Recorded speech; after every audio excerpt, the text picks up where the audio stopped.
Hey guys, JB here from Alpha Wolf Consulting, coming to you with another episode of Stone Age Adventures, just out in the Blacktop Tablelands, which is pretty awesome. And we're just doing a walk now to the 2 Mile Lookout, or 2 Mile Creek Lookout, which hopefully will be quite nice, and it should have a pretty good view. Goodella. 2 Mile Creek Lookout. Oh, you can't see that from there. I'll take a photo of it later. It's always, doing early morning hikes is always so fun, but it's also so terrifying because no one else has been on the track. So I always find there's like spider webs from the night before. And yeah, because it's always so beautiful in the early morning, especially, spring, winter,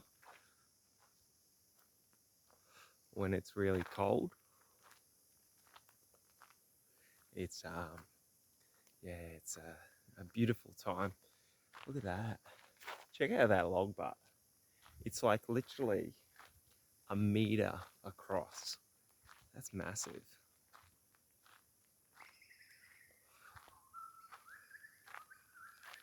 And it's just absolutely like, one good thing about Australia is the nature in Australia is like next level.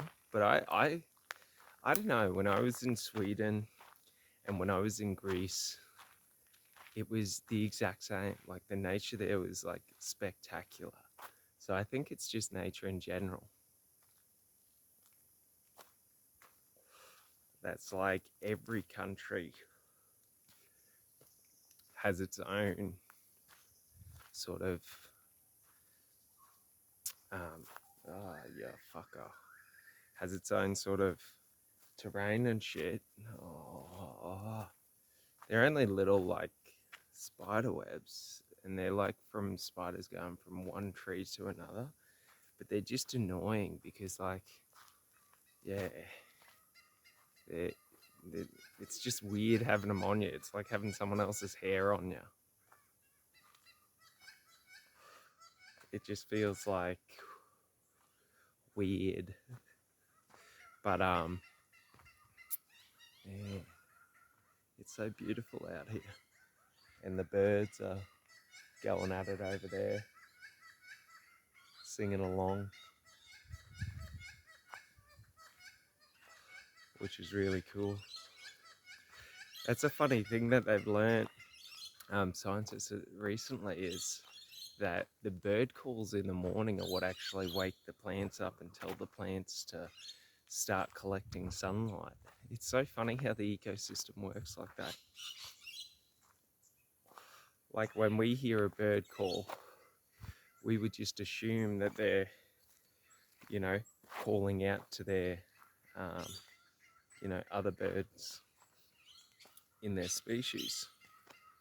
And that's why they all sort of sing one over the other, is because they're all listening for their specific song. And that's what's so funny, is like, that is part of the reason, like, they do the bird calls in the morning, is for like communication and stuff like that. Woohoo! And yeah, it's so funny like that. Like, if you ever sit there and watch a group of birds together, you'll see that there's more communication than just the vocal communication going on. Ooh. Like, there's a fair bit of communication in their body language, in the tone and pitch of their chirps. So, like, yeah, it's just really funny that, like us, a lot of their language is derived from body language and, pitch and tonality of the voice. And it's just interesting to see because that leads me personally to believe that they're just a less like complex form of consciousness. So there's still a form of consciousness like you or me, but they're not as, their brain isn't as dense as ours in terms of neural networks, so they can't do complex reasoning or complex communication, which is funny because when our subconscious takes over our mind and we become reactionary, we tend to fall back into those limitations of being dictated by behavior, of being dictated by fears or instincts. And it's funny to see that even we can limit our mind's ability just through, what we think and focus on, what we believe. And it's really important to understand this because that's where the liberation is. The liberation is when we understand that we get to choose everything that happens to us, but also everything that we do in any moment. And there's no higher force dictating our actions in the context of no one's watching over your shoulder to see what the right decision was. All decisions are the right decision. You just have to live with the consequences of the decision. And that's what, I personally used to struggle with. Well, not living with the consequences, but just understanding that, there is no right path. There's no life to live in hopes of someone telling you did a good job. There's no God in the sky that when you die is gonna, give you a laundry list of all the things you could have or should have done and you didn't do because you're a, average human, because you're a sinner. In death is the explosion of experience. In death is the celebration of your life. If anything, in death, you go through everything that you experienced throughout your life and you relive and celebrate it. The good, the bad, the ugly. It's always got to have that contrast because you need the bad to help brighten the good. If you only ever have good, good will become dull. So like in life, to be a fully fledged happy human being, we need the struggle, we need the hardship, the challenge, the failure, because it's what makes the success.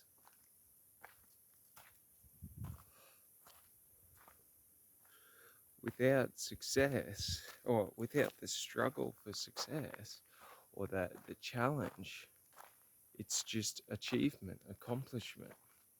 It's empty.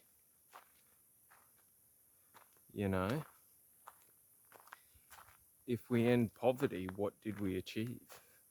Nothing. Like, that's the thing, nothing changes. So it's sort of,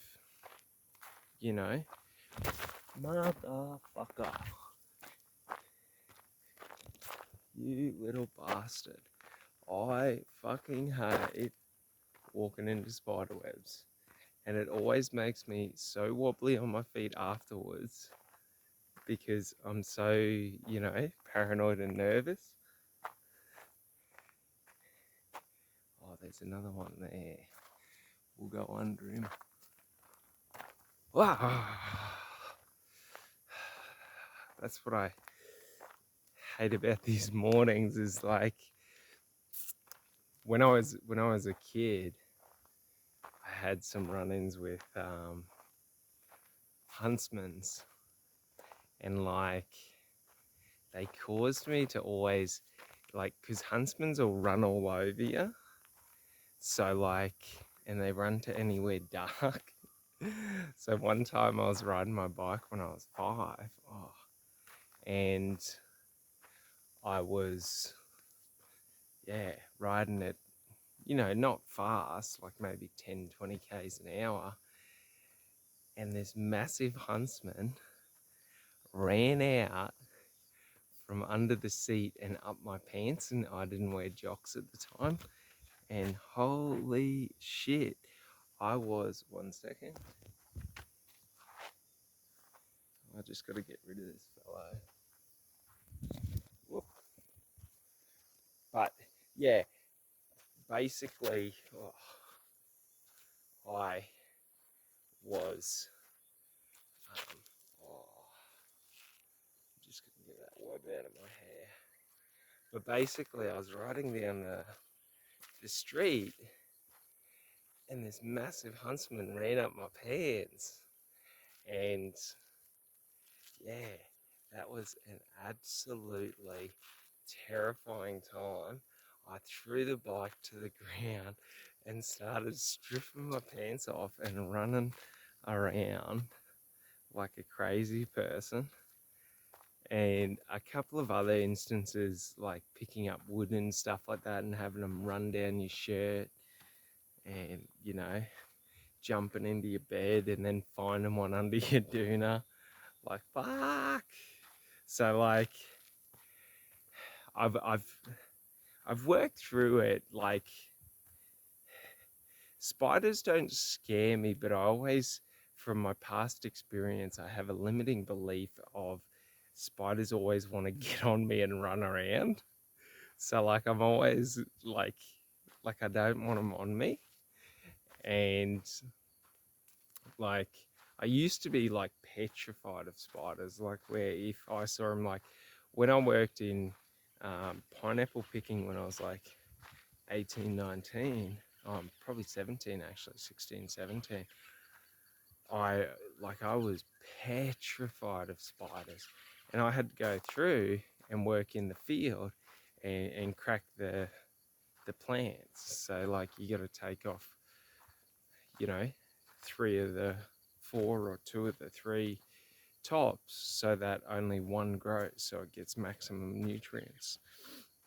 And every 10 meters or so, a huntsman or like a different kind of spider would run across my hand or run up my arm. And I had gloves and long sleeves on, but literally when you're like waist deep in pineapple plants, and you're like, yeah, I would just get frozen, and it would take me 10 minutes before I could move again. And the other guys used to get upset because I was like so slow, and I'm sitting there like, man, I'm trying to deal with like an immense fear here. Yeah, it was a fun job, but for me, like, I just couldn't deal with the spiders and then all the cuts because they're so sharp, those plants. But like, you know what I mean? But like, I used to sort of, because spiders, I had a fear of them, I used to always try and push myself to try and conquer that fear. But what I realized was like my fear of spiders always wanting to run on me is unjust, unproven.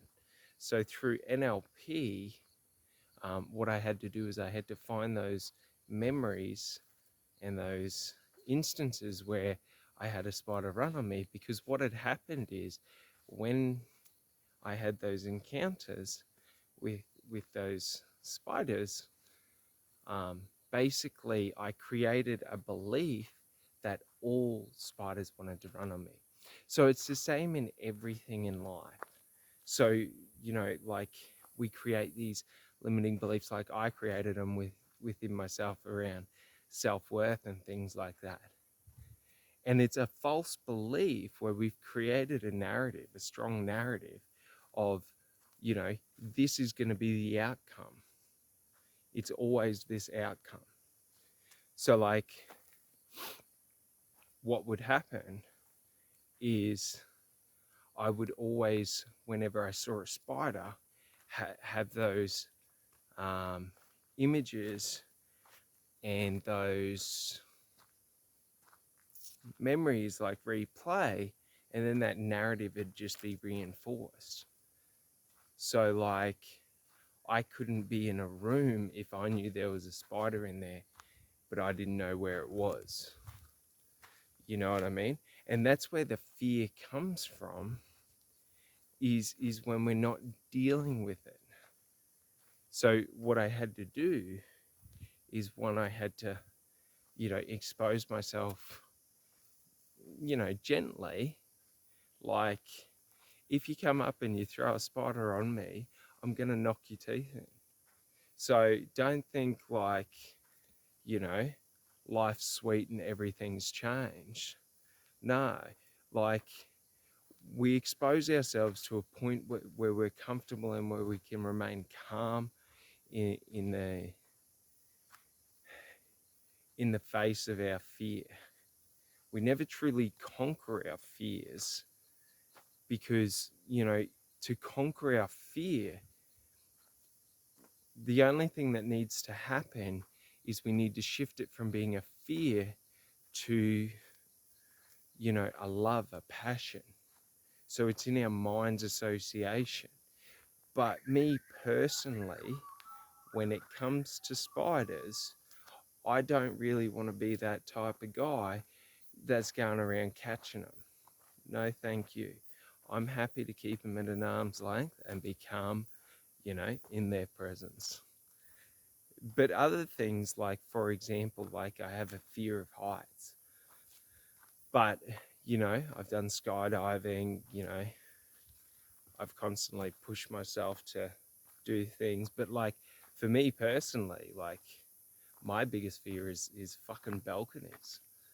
Like, yeah, they terrify the shit out of me, because you never know, like, what's happening structurally in that building, on the apartment you're in. Like, the guy putting the railing on, was he happy in his job?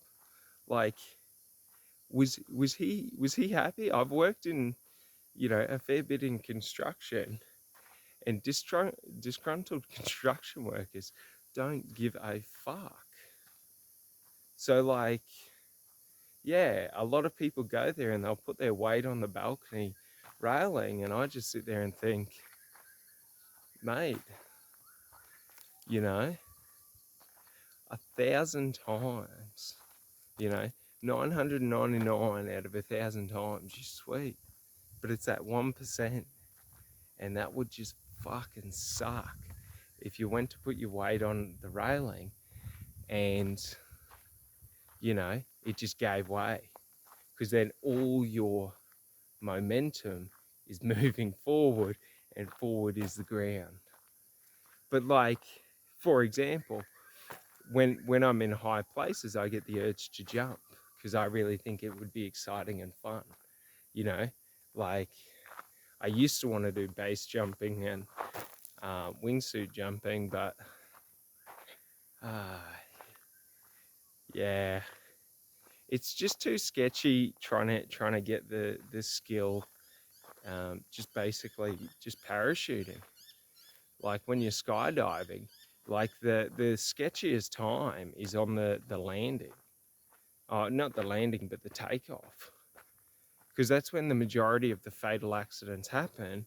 Is 30 to 40 seconds after takeoff, where there's a critical engine failure and you're high enough that, the weight of the plane is going to crush itself. And yeah, it's just, it's funny like that, because for me, like, my logical side of my brain always kicks in. And, like, if I wanted to, I could. Like, I've been skydiving and it's super fun. It's not scary. I compare it to being in the ocean on a very clear day and snorkeling.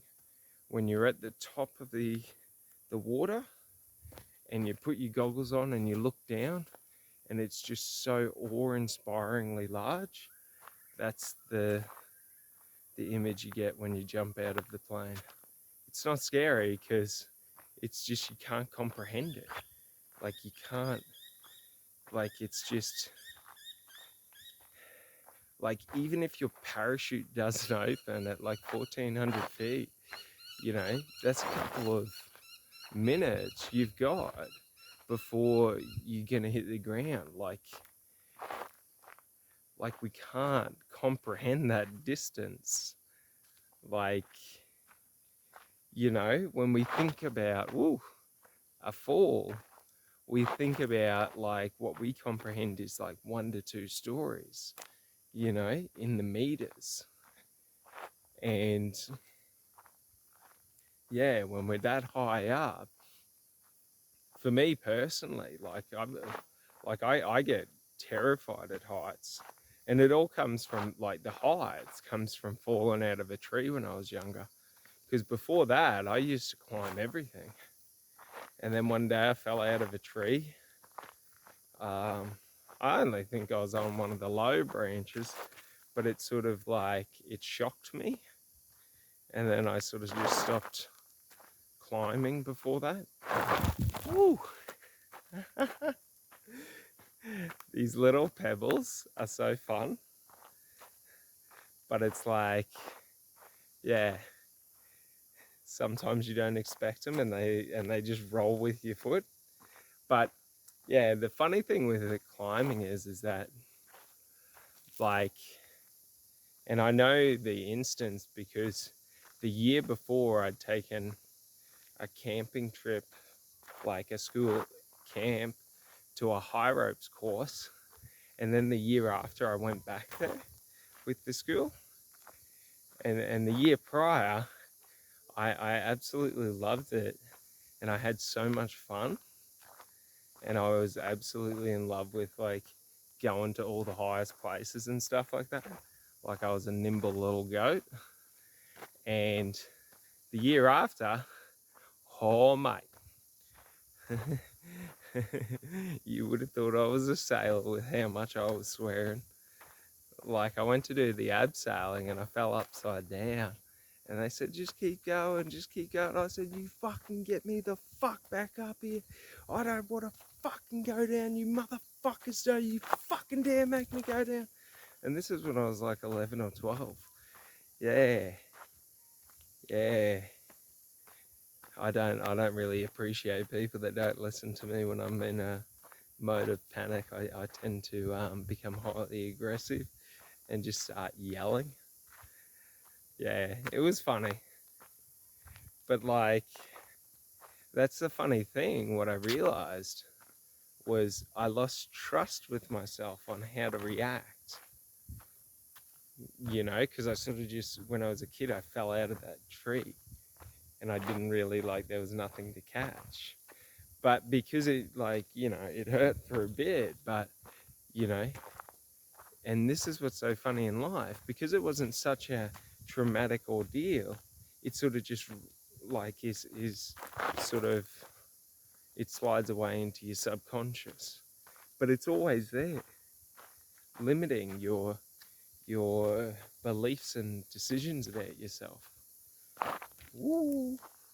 So, like, that's the funny thing, especially, when you're trying to work through all the bullshit of your past. It's really, you got to go through everything and look at even the smallest details, because even the smallest details will, you know, hold, that's where I've found that a lot of my biggest issues have come from when it comes to limiting beliefs, is all these small little instances, you know. And you think about it, like, for example, like if you've got a difficult time believing in yourself like I did, you know, it wasn't these big events that caused it. It was these little times where, you know, you needed someone to believe in you, and the person that you needed to believe in you didn't. And it's sort of like, it just shapes your narrative, especially because a lot of this happens when we're in developmental stages. And the problem is when we're in the developmental stages, because our education system and woo,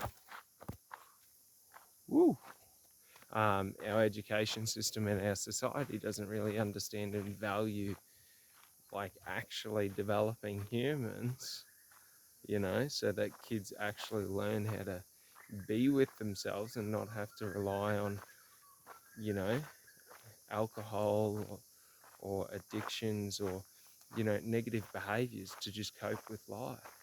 Like, I feel like for everyone, it's a sort of like a trial stage. You know, if you've had a, you know, even a good or a tough upbringing, like when you're in your early teens to, you know, early, um,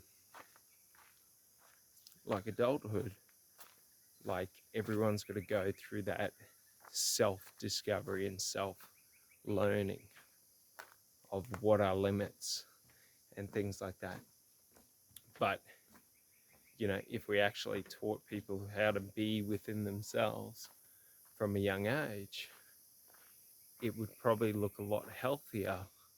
Sort of like when you see people that come from families that were very loving and like nurturing and things like that and whole, they have a much different perspective, you know, on life, but on also who they are and things like that.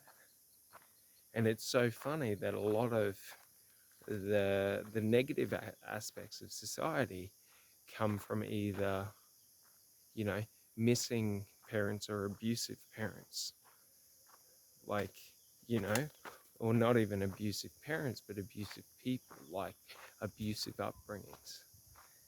And it's so funny because, like, if we did the, for example, if we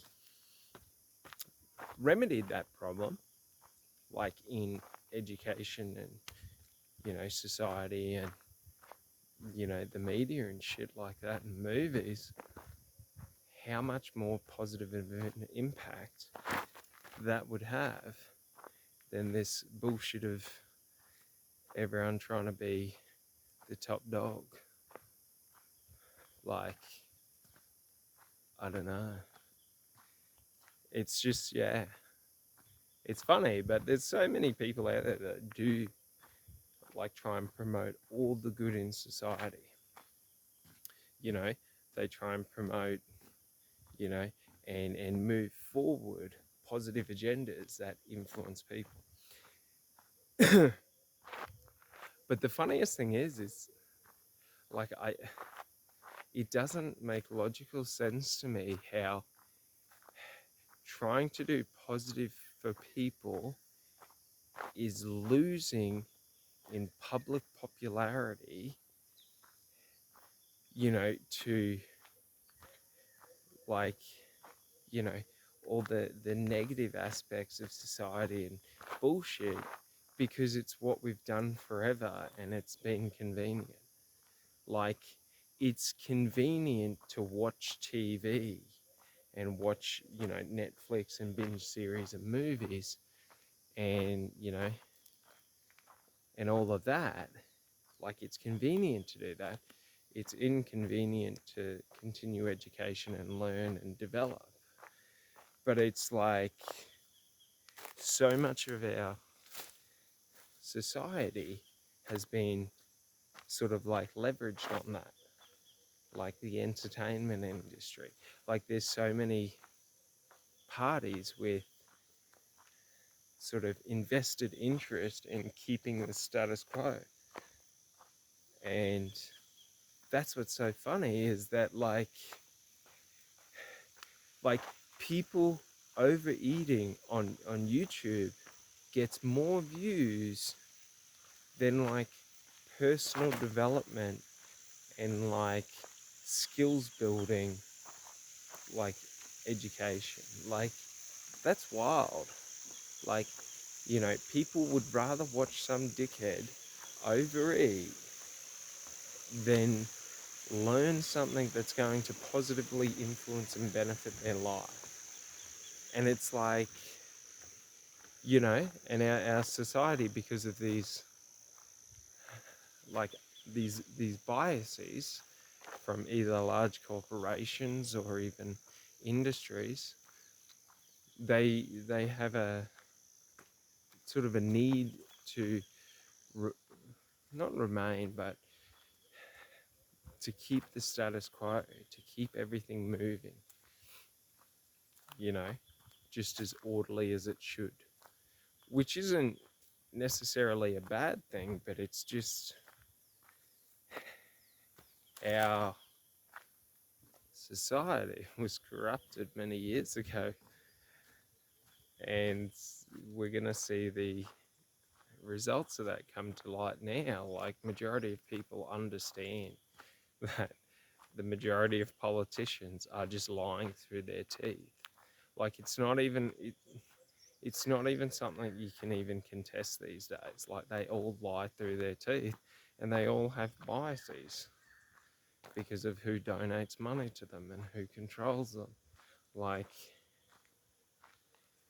it's nothing to stress about, but like, fuck, you know, chuck your donors on a shirt so we at least know who's sponsoring you. Do it like the football. Like, you know, and like, it wouldn't surprise me if, you know, the ATO in Australia did an audit of politicians and found that they made some investment decisions, or even ASIC, they made some investment decisions in line with pharmaceuticals prior to 2019, and then they probably got a pretty penny around 2022. Like, the evidence is there that there was some form of bias or collusion towards promoting and selling pharmaceutical products. Like, if you took, like, and this is the funniest thing with when we look at these sort of instances, especially with politicians and the government, if you took the core fundamentals of what happened and you put it into an event in the private sector, that company, okay, and we'll assume that the politician is operating as a company, but that company would be seen as to be highly corrupt and like illegal. So, like, for example, if a company were to, let's say, promote and lie about one, a problem, and two, the solution to the problem. So if they lie and say that the problem is causing you, so for example, if Coca-Cola came out and said that Pepsi gives you AIDS, and you have to buy you know, Coca-Cola AIDS free to get rid of AIDS, and in the formula it gets rid of AIDS, but it's untested. So like, if you were to put motherfucking variables across, like every day of the week, Coca-Cola would be done for misleading consumers, and then they would be done for false accusations, like, falsely stating things happening. Yet, if we take a look at COVID, with the media and the government, there has been zero accountability for any of the misleading or false statements that were made prior to the outbreaks and when the outbreaks first happened. And there's been no accountability for the performance of the um, of the drugs. Like, yet they were telling us how vital it was that the whole population needed to have them, and then we find out through future research or later research that actually the drug's effects were greatly over exaggerated, and they didn't actually perform anywhere near the level that was first announced. Like, seriously, like, if we think about just the medical field, right, in the private sector, like, you would have your license and right to have a doctorate in pharmaceuticals if you lied about your product. So if you went to, like, you know, I'm not too sure on the acronyms for the Australian ones, but let's say you went, oh, it's the TGA in Australia, but let's say you went to the TGA and you said to the TGA, my vaccine has 80% efficiency or effectiveness, like its efficacy rate.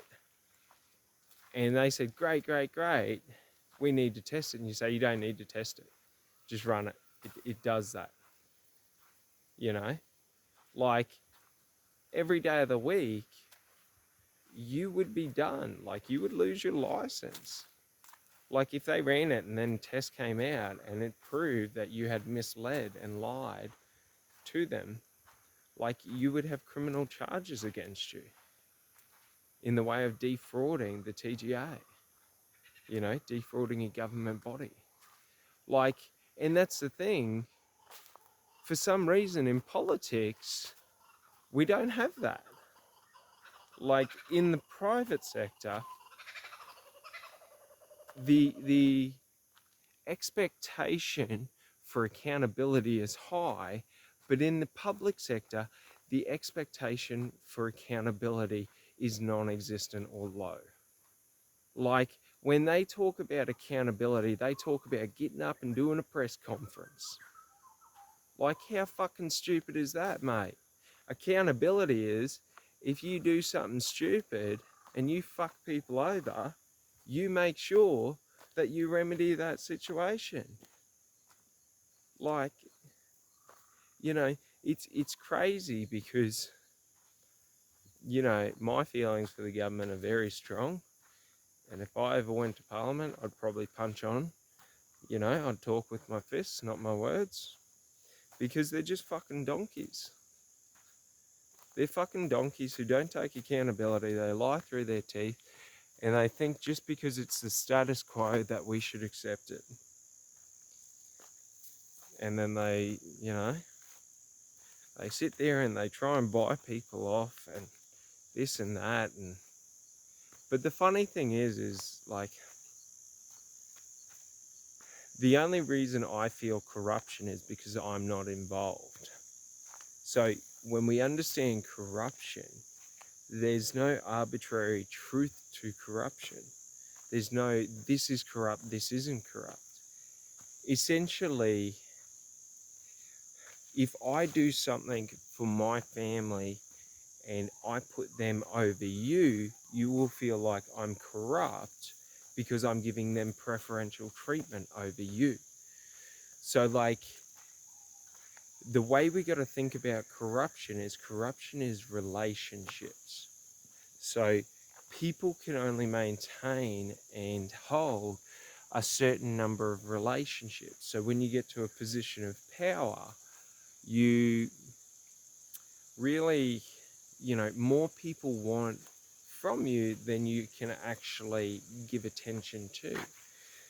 So, the corruption I feel when, politicians do something that is in, their personal best interest, because seriously, anyone with the ego that they know better for, the population than the population will be able to come to in consensus is just crazy. But check out these waterfalls. This is the 2 Mile Creek. Look out. And it's absolutely gorgeous here. And it's got this like really nice red tinge to the water, which comes from the leaves. And it's so funny because, like, if you can see in there, the water is just absolutely crystal clear. And that's what's so funny is from a distance, you would think like, oh, you know, that's probably dirty water. But yeah, it's just the leaves. It's so funny like that. Because they do like all different kinds of shades. Like they do like, some of them go black and they make the water go like a really murky black. Or other ones will go like, like a browny green and stuff like that. Oh, mate.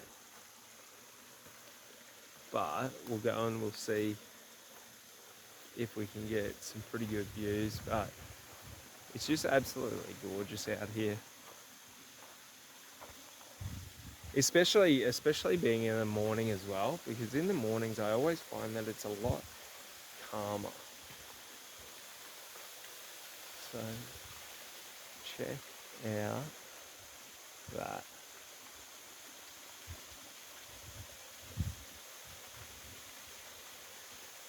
That is so good. And if you can hear like the cicadas or buzzing, woo, and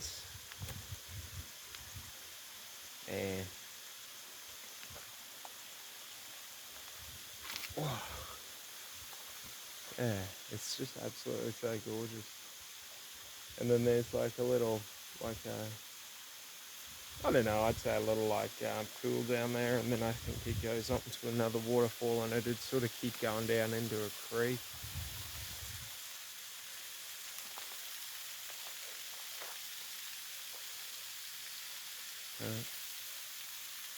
But like, look at that waterfall. It's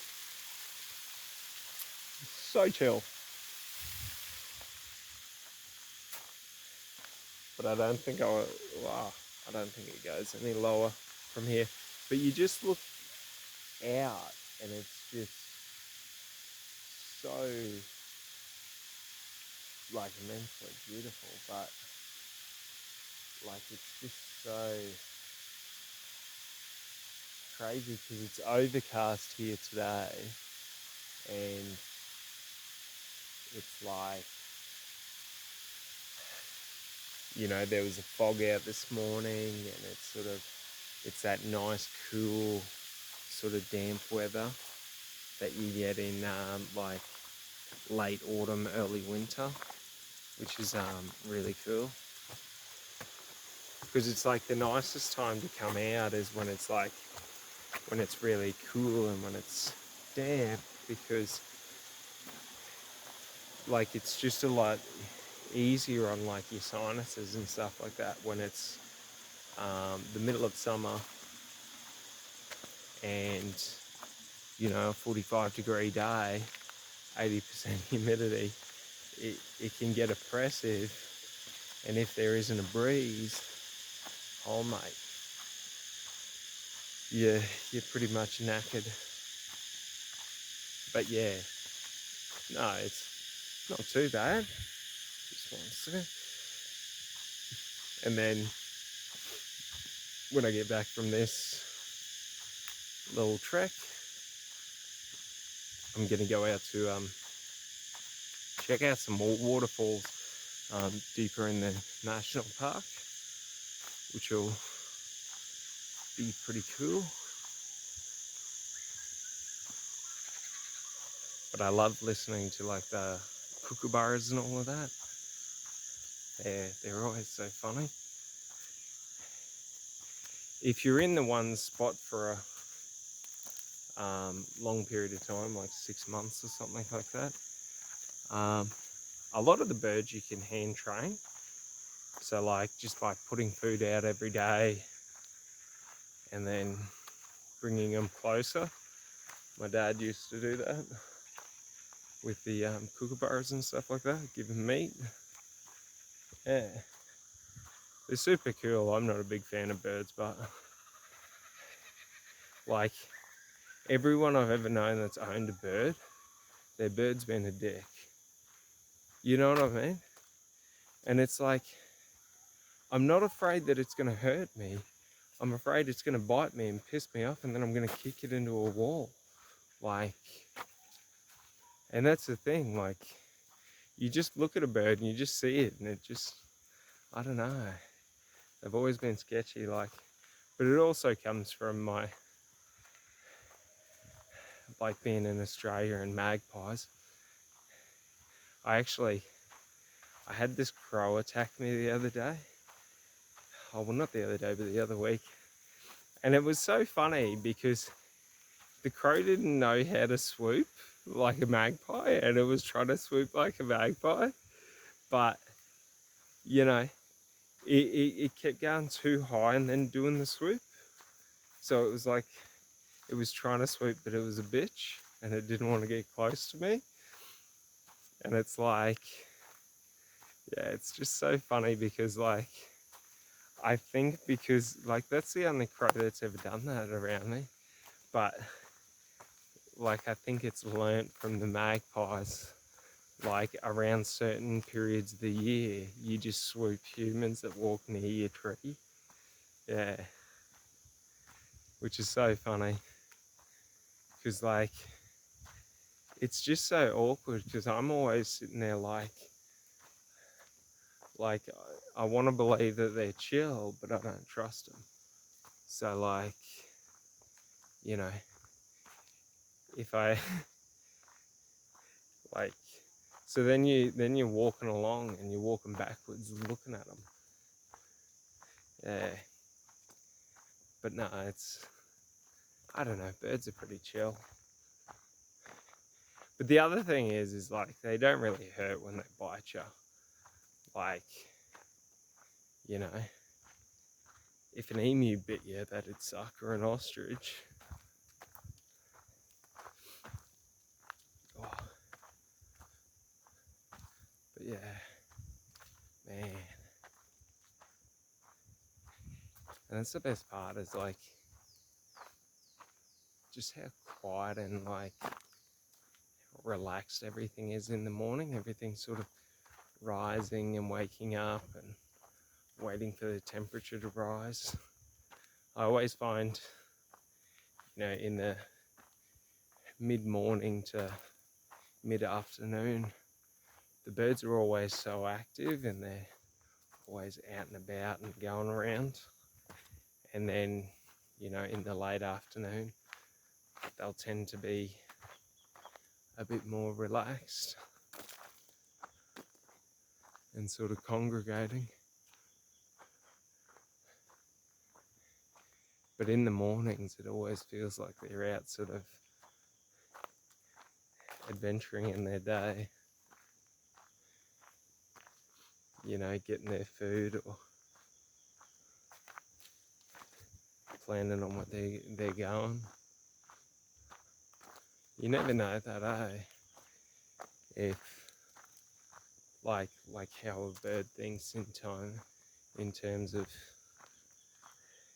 like time. Like, do they think like us in the context of, you know, we segregate our day by sleep. So we consider a new day to be, you know, after a period of sleep. Because I don't think that they would sleep for a long period of time. You know what I mean? Because, like, while most animals sleep at night, you got a lot of nocturnal predators. So most animals don't really like do the deep sleeping. But yeah,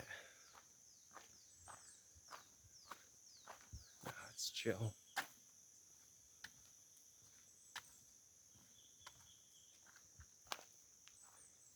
All right. Well, you have a good one.